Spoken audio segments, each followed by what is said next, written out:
bako Mariam jede dubbata Dibben sagale ko Yedalo ketti guta Wamamtuda tundumaaf Umamtoota caalta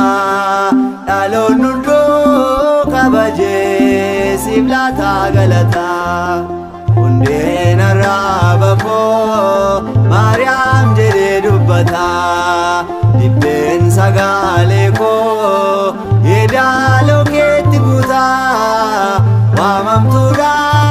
hundumaaf Uumamtoota caalta Dhaloon hunduu kabajee siif laata galata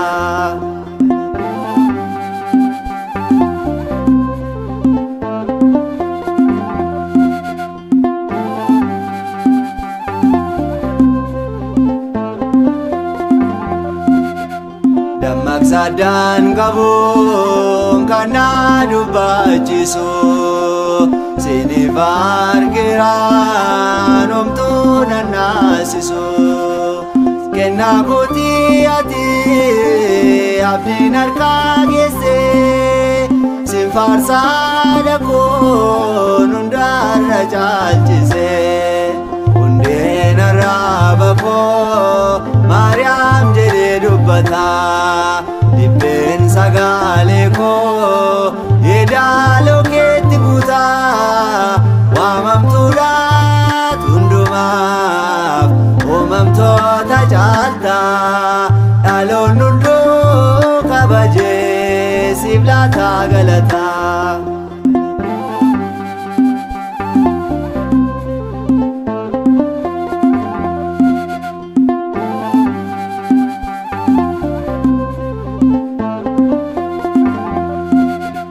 Wadaasatu muree Waaqayyo karaa kee Uumamtootaaf bu'ee Mariam nagaan kee Yeroon oolmaa kee laphee korraan qabaa Ba'uuf galuu kootti maqaa kee lallabaa Hundeen arraaba koo Mariam jedhee dubbata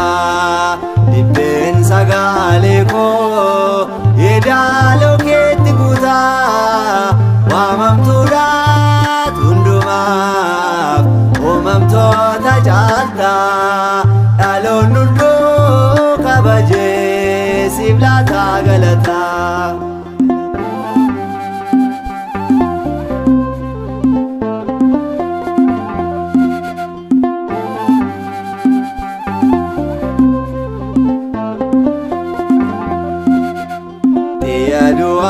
Adabsitee fuuldura dhaabbattee riqicha araraa addunyaaf ijaartee kanaan abdaadheerraa situ argamee caalee kabaja kee odeessaa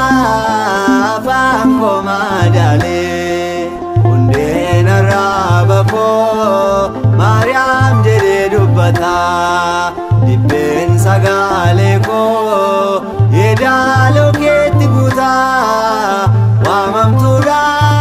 hundumaaf Uumamtoota caalta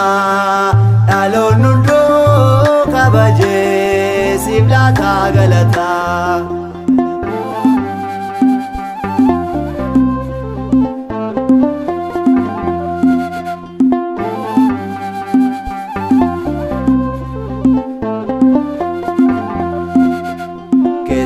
Sin kufu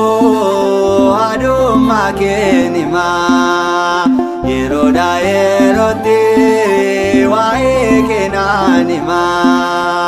Boku ko gad buse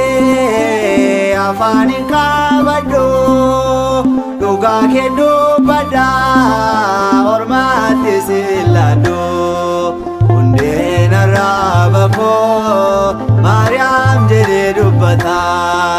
Dibben sagale ko Yedaaloo keetti guuta Waamamtuudha hundumaaf Uumamtoota caalta Dhaloon hunduu kabajee siif laata galata. Hundeen arraaba koo Maariyaam jedhee dubbata. Dibbeen sagalee koo yeedaloo keetti guuta. Waamamtuudhaat hundumaaf uumamtoota caalta. Dhaloonni hunduu kabajee siif laata galata.